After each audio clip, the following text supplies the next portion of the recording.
Hello साथियों, नमस्कार। स्वागत है आपका आपके अपने यूट्यूब चैनल डीएस ऑफिशियल शिक्षा में। तो साथियों, हमने पिछली अर्थव्यवस्था की क्लास में जो है 9वीं पंचवर्षीय योजना तक देख लिया था। आज आइए देखते हैं 10वीं पंचवर्षीय योजना, इसके आगे की योजनाओं का। तो यह योजना जो है वर्ष 2002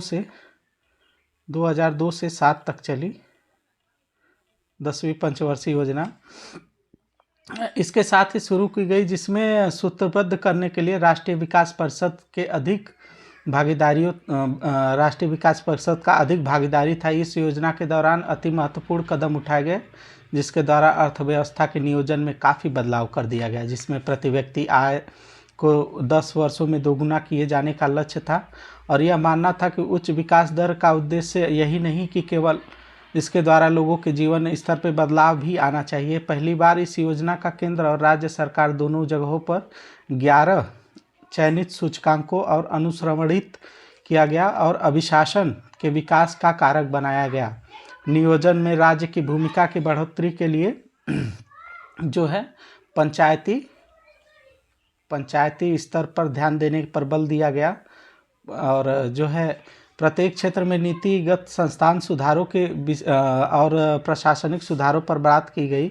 इसके साथ ही इसमें घोषणा किया गया कि प्राइम मिनिस्टर मूविंग फोर्स यानी पीएमएफ की घोषणा की गई और स्वास्थ्य, शिक्षा क्षेत्र इत्यादि पर विशेष बल दिया गया। आर्थिक सुधारों के क्षेत्र में नियोजन प्रक्रिया की जो है सहभागिता दी गई और पश्चिम देशों से व्याप्त आर्थिक रिसेशन यानी के मद्देनज़र इस योजना का निष्पादन किया गया। और सिर्फ सरकार नहीं बल्कि उद्योग संघ यानी सीआईआई एवं विश्व बैंक को भी संदेह था कि आर्थिक वृद्धि के लक्ष्य को 10% कैसे प्राप्त किया जा सकता है। इसके बाद आई 11वीं पंचवर्षीय योजना। तो 11वीं पंचवर्षीय योजना का लक्ष्य सतत जो है 7 से या 12 तक था, 7 से 12 तक। इस योजना का जो लक्ष्य निर्धारित किया गया था वह था कि सतत वृद्धि की अवधारणा की प्राप्ति के साथ साथ 10% वृद्धि की जो अवधारणा थी उसको प्राप्त करना था, जिसको हासिल करने के लिए आयोग ने भी शंका जताई कि ऐसे कैसे इसको प्राप्त किया जा सकता है। और इस शंका क्योंकि वित्तीय प्रबंधन के मद्देनज़र जो है यह बजट प्रबंधित और अधिनियम को ज़्यादा प्राथमिकता देना तय किया गया था, जिसके कारण इसमें आर्थिक क्षेत्र में उतार चढ़ाव के द्वारा सरकार को ज़्यादा अनुभूति हुई, जिसमें उच्च महंगाई दर 6% की वजह क्रेडिट पॉलिसी को सख्त बनाने की ज़रूरत थी और इसमें निवेश को कम करने की ज़रूरत थी। इसके बाद जो है रुपए के मजबूत निर्यात के लिए होने वाली आमदनी तेज़ी से घटती है और महंगे खाद्यान्न और दूसरी चीज़ों के दाम बढ़ना और गरीबी लोगों को महंगा खाद्यान्न दूसरी चीज़ों के दाम बढ़ने से ज़्यादा दंश झेलना पड़ेगा। कच्चे तेल की कीमतें राष्ट्रीय खजाने के लिए बोझ बन गई थी। तो फिर इसके बाद 12वीं पंचवर्षीय योजना आई 2012 से 17 तक। इसमें प्रस्ताव दिया गया कि काफ़ी इसमें सलाह दी गई कि जो है काफ़ी सलाह मशवरा के बाद इस योजना को तैयार किया गया और इसके साथ आज के लोगों से परामर्श मांगे जा रहे थे कि क्या इसमें माना जाए, क्या नहीं माना जाए। नागरिकों को समाज में बेहतर और ज़्यादा प्रभावी ढंग से एक बढ़िया जीवन स्तर देने के लिए क्या किया जाए, जिसमें देश भर में 950 से ज़्यादा नागरिकों का जो है संगठन प्रस्ताव में अपना इनपुट दे चुके हैं। जो कारोबारी संघ होते हैं उसमें इलेक्ट्रॉनिक और सोशल मीडिया से सलाहें मांगी गई, जिसमें काफ़ी लोगों ने अपना सलाह भी दिया, जिसमें कहा गया कि सरकारें और स्थानीय जनप्रतिनिधि संस्थाओं और संघों से संपर्क किया और कहा कि इसमें जो है 5 क्षेत्रीय संगठन परामर्श की आवश्यकता है। जो 2011 के मध्य नेशनल डेवलपमेंट काउंसिल था उसकी मंजूरी दे दी जानी चाहिए। और इसमें इस प्रपत्र में काफ़ी संक्षेप में कई बातें कही गई, जिसमें योजना में आर्थिक वृद्धि का लक्ष्य दर 9% रखा गया तथा योजना के अनुसार वैश्विक हालात के मद्देनज़र जो है इस भारतीय अर्थव्यवस्था को काफ़ी कठोर कदमों के द्वारा विकसित किया जाएगा। और कृषि क्षेत्र में वृद्धि के लिए कृषि क्षेत्र में वृद्धि को 4% रखा गया और 4% के साथ ही इसमें जो है प्रथम लक्ष्य में क्रमशः 2%, इसके बाद 5 और 6% का जो है लक्ष्य की रखा गया। योजना के अनुसार जो है कृषि में वृद्धि दर को उच्च रखने के लिए, ग्रामीण जनसंख्या में बेहतर आमदनी को बढ़ावा देने के लिए, महंगाई से निपटने के लिए 11वीं योजना का खाद्यान्न और महंगाई की समस्या को दूर करने के लिए इस पर विशेष बल दिया गया। और इसमें जो है समेकित विकास पर भी विशेष बल दिया गया। ऐसी स्थिति में अब यह स्पष्ट हो चुका था कि घरेलू ऊर्जा पर भी विशेष बल दिया जाना चाहिए, जिस पे घरेलू ऊर्जा पर, जिसमें योजना के अनुसार 9% वृद्धि दर और वाणिज्यिक ऊर्जा के क्षेत्र में प्रतिवर्ष 6.5 से 7% वृद्धि दर को बढ़ाया जाना आवश्यक समझा गया।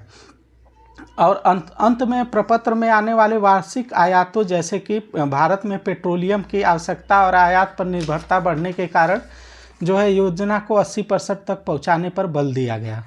और इसके साथ ही काफ़ी लचीले ढंग से सभी योजनाओं को जारी किया गया, जिसमें कुछ क्षेत्रों को प्राथमिकता देने की सलाह दी गई, जैसे प्राथमिकता के क्षेत्र में स्वास्थ्य, शिक्षा और आधारभूत संरचना को कहा गया।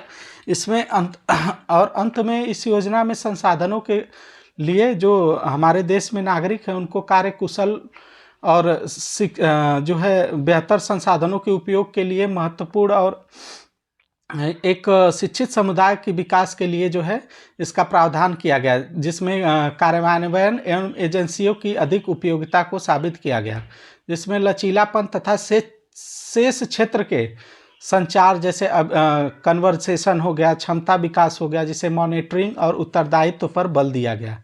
फिर इसमें 20 सूत्रीय कार्यक्रम लाया गया, जिसे 20 पॉइंट प्रोग्राम TPP कहा गया, जिसमें दूसरी योजनाओं की शुरुआत जुलाई 1975 में हुई थी। उसी प्रकार इस कार्यक्रम की शुरुआत केंद्र और राज्य सरकार के कार्यान्वयन एवं योजनाओं से समन्वित गहन नियंत्रण के द्वारा लाया गया। इस योजना का मूल जो उद्देश्य था वो लोगों के जीवन स्तर पर सुधार लाना और ख़ास तौर पर गरीबी रेखा से नीचे लोगों को जीवन स्तर पर सुधार लाने पर विशेष बल दिया गया। और इस योजना को 1982 से 86 के दौरान में पुनर्संरचित किया गया और 20 सूत्रीय सामूहिक जो है आधार पर जीवन स्तर में सुधार लाने पर भी बल दिया गया। और 65 विषयों पर पुनर्निर्धारित भौतिक लक्ष्यों को प्राप्ति के लिए 20 महत्वपूर्ण जो है लक्ष्य परामर्शित किए गए। और आर्थिक सुधारों के लिए 21वीं सदी के चुनौतियों के रूप में 1986 से 2006 के दौरान काफ़ी ज़्यादा स्तर पे इसका प्रयोग किया गया। इसके बाद फिर आया जो है गठबंधन और न्यूनतम साझा कार्यक्रम को लागू किया गया। इसके बाद जो है ग्रामीण क्षेत्र में जो है गरीबी के प्रति जो है आक्रमण, जैसे डायरेक्ट अटैक फॉर गरीबी के लिए विशेष प्रावधान किए गए। वर्ष 2015 के मध्य इन कार्यक्रमों को जो है प्रतिबोधित या जिसे मॉनिटरिंग कहते हैं, इसमें सांख्यिकी कार्यक्रम कार्यान्वयन प्रधानमंत्री की निगरानी में कार्यालय द्वारा सलाह एवं प्रासंगिक रखा गया, जिसमें वर्तमान में भारत सरकार के अंतर मंत्रालय समूह की सलाह पर इसे पुनः संरचना की दिशा में कार्य करने के लिए लाया गया। संसद द्वारा स्थानीय क्षेत्र का विकास, जिसमें MPLADS कहते हैं, तो इसको विकास के लिए MPLADS को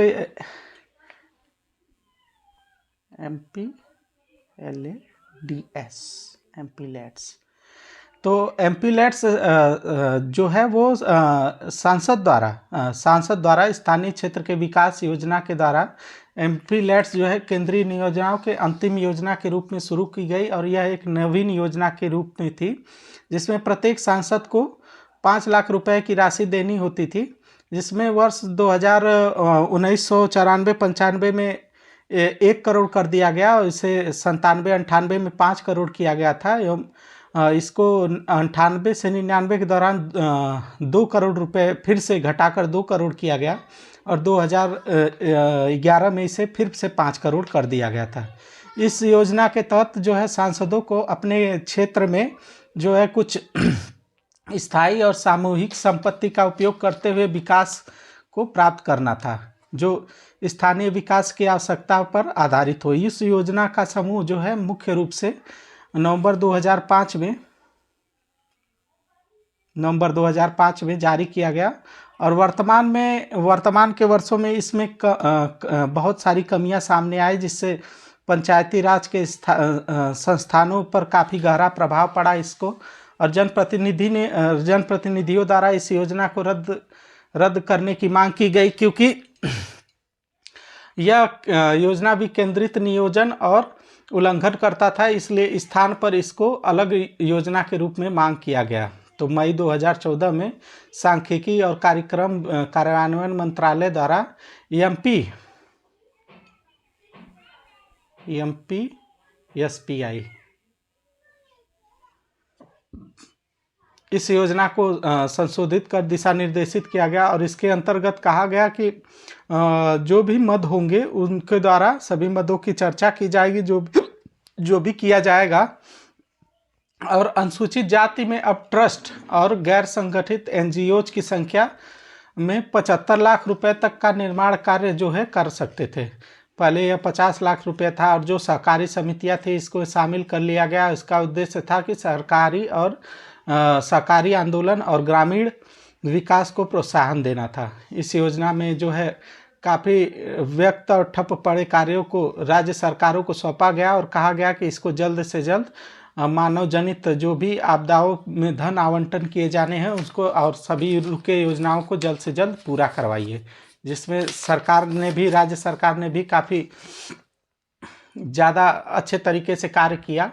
और इसके तहत जो है मनरेगा आया। इसके बाद जो है स्थानीयों को ग्रामीण क्षेत्रों में रोजगार की संभावना को बढ़ाने और सामूहिक दायित्व को निर्वहन के लिए आम जनता के लिए योगदान की भावना को उत्पन्न किया गया। और स्थानीय निवासों से जुड़े सभी वार्षिक प्रतियोगिता को जारी रखा गया। इसके बाद बहुस्तरीय नियोजन आया। तो इसमें जो है सरकार ने समय समय पर नियोजन के क्षेत्र में काफ़ी विकास किया और पंचवर्षीय योजनाओं को लाई। और इन योजनाओं के द्वारा जो है सरकार को अपने लक्ष्यों की प्राप्ति के लिए काफ़ी संगठन करना पड़ा, क्योंकि भारत विविधताओं का देश है। और यहाँ पर हर 20 कहा जाता है कि भारत में हर 20 किलोमीटर जाने के बाद आपको भाषा में कुछ न कुछ परिवर्तन अवश्य देखने को मिलेगा।